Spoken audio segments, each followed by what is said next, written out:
Mulai. Assalamualaikum warahmatullahi wabarakatuh. Waalaikumsalam warahmatullahi wabarakatuh. Selamat pagi Pak Kepala Sekolah.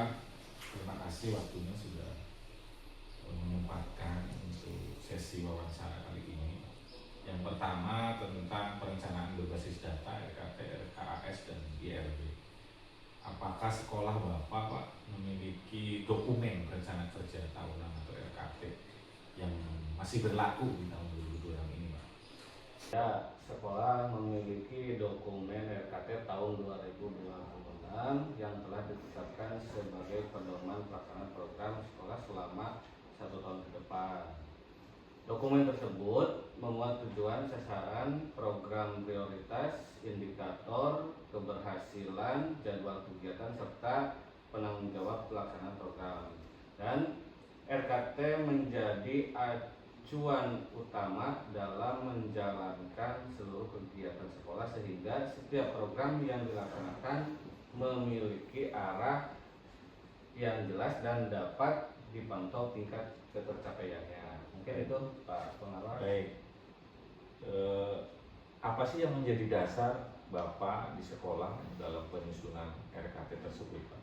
Baik, penyusunan RKT dilakukan berdasarkan hasil analisis rapot pendidikan sebagai sumber data utama yang kemudian diperkuat dengan data dukung lainnya seperti hasil ANBK, evaluasi program sebelumnya, hasil supervisi akademik, kemudian capaian pembelajaran peserta didik, hasil refleksi guru, kemudian serta kondisi sarana prasarana sekolah melalui penggunaan berbagai sumber data tersebut.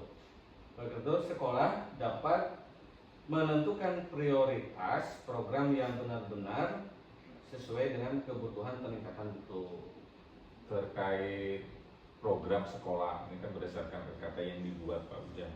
Ya, Bagaimana sih penerapannya dan tahapannya sekolah mengidentifikasi, refleksi, benahi dalam implementasi proses penyusunan program sekolah di Panulisan Barat 02 Pak? baik, ada beberapa tahapan Pak Pengawas.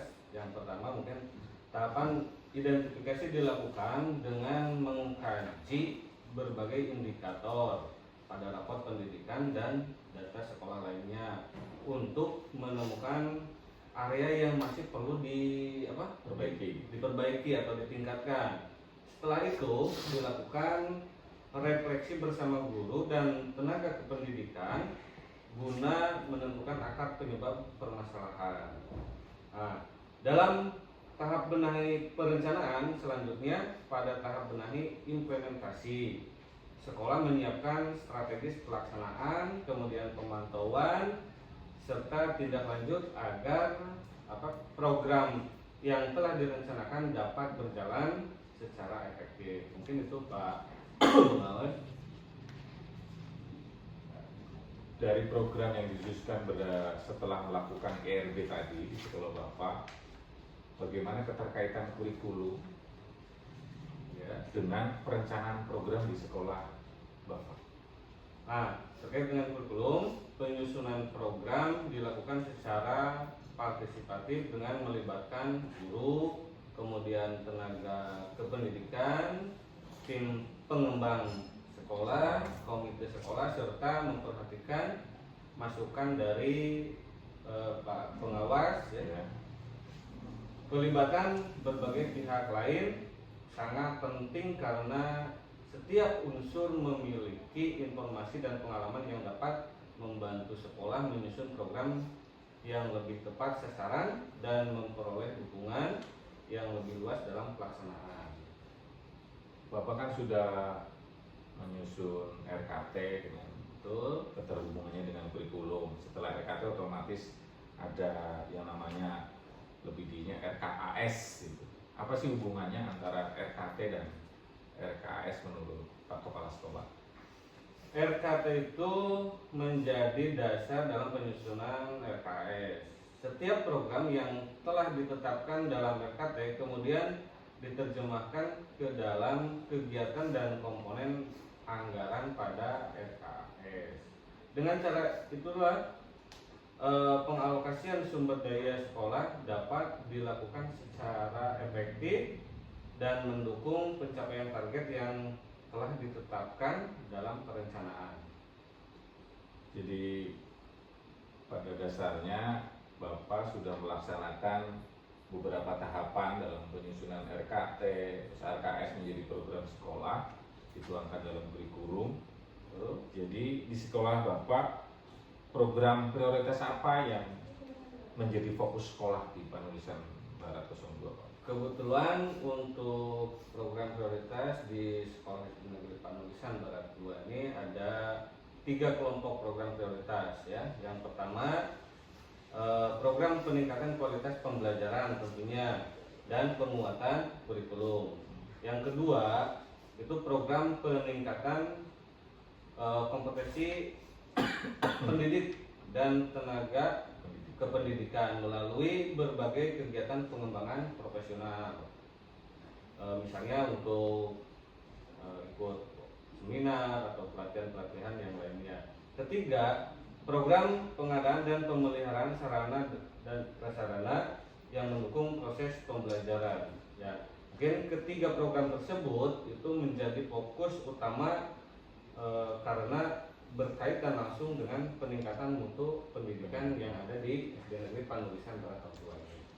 Kalau sudah difokuskan pada program sekolah di tanah ini, otomatis ada menjadi perbandingannya dengan program sekolah di tahun 2025. Itu perbaikan apa sih yang paling menonjol program di tahun 2025 dengan fokus sekarang terhadap program di sekolah tahun 2026? Untuk perbaikan yang tadi skala prioritas ya, yang paling menonjol di tahun 2025 SD Negeri Panulisan Barat 02 ini, sekolah sebenarnya sudah mulai menggunakan rapor pendidikan sebagai bahan pertimbangan dalam perencanaan. Namun analisis data dan pelibatan pemangku kepentingan belum optimal ya. Komunikasi program juga masih terbatas dengan para internal sekolah ya. Pada tahun 2026 proses tersebut sudah jauh lebih baik karena seluruh tahapan perencanaan dilakukan secara lebih sistematis, berbasis data, kemudian melibatkan lebih banyak pihak, dan hasilnya dikomunikasikan secara lebih luas kepada warga sekolah dan pemangku kepentingan. Baik, itu tadi terkait dengan perencanaan berbasis data, RKT, RKS, dan IRB. Kita selanjutnya ke tema evaluasi dan refleksi ya, Pak Ujang sebagai kepala sekolah. Apakah sekolah melaksanakan evaluasi dan refleksi terhadap kinerja selama 1 tahun terakhir ini, Pak? Ya, di SD Negeri Panulisan Barat 02 ini ya, sekolah melaksanakan evaluasi kemudian refleksi secara berkala sebagai bagian dari siklus peningkatan mutu. Dengan apa? Dengan cara ya kami melakukan supervisi kepada bapak dan ibu guru yang ada di sekolah. Itu 1 tahun ada 2 atau 3 kali untuk melakukan supervisi. Kemudian evaluasi dilakukan terhadap pelaksanaan program sekolah, capaian pembelajaran, serta kinerja guru dan tenaga kependidikan untuk mengetahui tingkat ketercapaian target yang telah ditetapkan. Dalam mengevaluasi diri dan refleksi Bapak, siapa saja sih yang dilibatkan di sekolah? Ya, tentunya untuk evaluasi ini melibatkan seluruh guru, tenaga kependidikan, dan tim pengembang sekolah dan pihak lainnya yang relevan sesuai kebutuhan. Kemudian setiap pihak diberikan kesempatan untuk menyampaikan laporan pelaksanaan tugas, kemudian capaian programnya, hambatan yang dihadapi, serta rekomendasi perbaikan yang diperlukan. Dalam melibatkan atau melakukan evaluasi dan refleksi Bapak, bagaimana sih cara sekolah mengumpulkan data untuk mendukung proses evaluasi yang akan Bapak atau sudah dilakukan?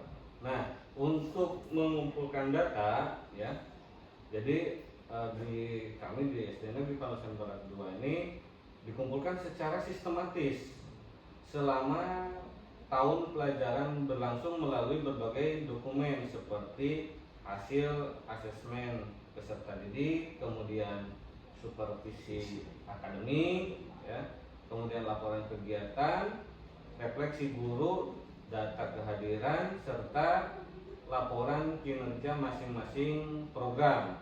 Data tersebut kemudian dianalisis sebagai bahan evaluasi bersama dan ke depannya.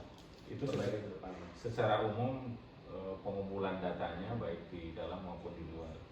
Kalau Pak Ujang dalam mengumpulkan data, sumber utamanya itu apa saja, Pak? Sumber data itu internal meliputi hasil asesmen kelas, ya, yang jelas dari asesmen kelas, refleksi pembelajaran guru, hasil supervisi, kemudian laporan kegiatan sekolah, serta berbagai dokumen pelaksanaan program yang dimiliki sekolah. Data tersebut kemudian memberikan gambaran langsung mengenai bagaimana kondisi dan capaian yang ada di sekolah. Itu kalau misalnya sumber datanya internal. Kalau yang eksternal, Pak Ujang, gimana? Kalau yang eksternal, sekolah memanfaatkan raport pendidikan, ya, kemudian rekomendasi pengawas sekolah, kemudian kebijakan dinas pendidikan, serta masukan ya dari komite sekolah sebagai sumber data eksternal yang membantu sekolah melihat kondisi secara lebih luas dan tentunya itu harus lebih objektif. Di samping rapor pendidikan sebagai sumber data eksternal, bagaimana sih pelibatan komite sekolah dalam evaluasi ini, Pak Ujang? Untuk komite sekolah ya tentu dilibatkan dalam forum evaluasi ya tertentu dan diberikan informasi mengenai pelaksanaan program sekolah. Kemudian ya komite memberikan masukan dan rekomendasi yang mewakili perspektif orang tua serta masyarakat sehingga sekolah memperoleh umpan balik yang lebih komprehensif. Dalam melakukan evaluasi tentunya Pak Kepala Sekolah berharap dapat bisa memberikan manfaat. Apa sih manfaat evaluasi yang dilakukan oleh Bapak terhadap pengelolaan kinerja guru dan tenaga pendidik yang ada di sekolah Bapak? Ya tentunya untuk di SD Negeri Panusan Barat 2 ini banyak sekali manfaat. Hasil evaluasi dan refleksi menjadi salah satu dasar dalam penyusunan tindak lanjut kinerja, pengembangan kompetensi serta pengolahan kinerja guru dan tenaga kependidikan melalui mekanisme yang berlaku. Dengan demikian, jadi hasil evaluasi tidak berhenti pada laporan semata, tetapi benar-benar digunakan untuk meningkatkan kualitas kinerja yang ada di lingkungan sekolah. Baik, terima kasih. Mudah-mudahan harapan dan keinginan untuk mengajukan SD Panusan Barat 2 dengan berbagai cara yang dilakukan, salah satu perencanaan berbasis data dari RKT dan evaluasi refleksi Bapak ke depan lebih meningkat untuk peningkatan untuk pendidikan khususnya SD Negeri Panusan Barat 02 umumnya pendidikan di kecamatan. Jadi dulu terima kasih Bapak. Ya, sama-sama Pak Pengas. Terima kasih. Sama-sama.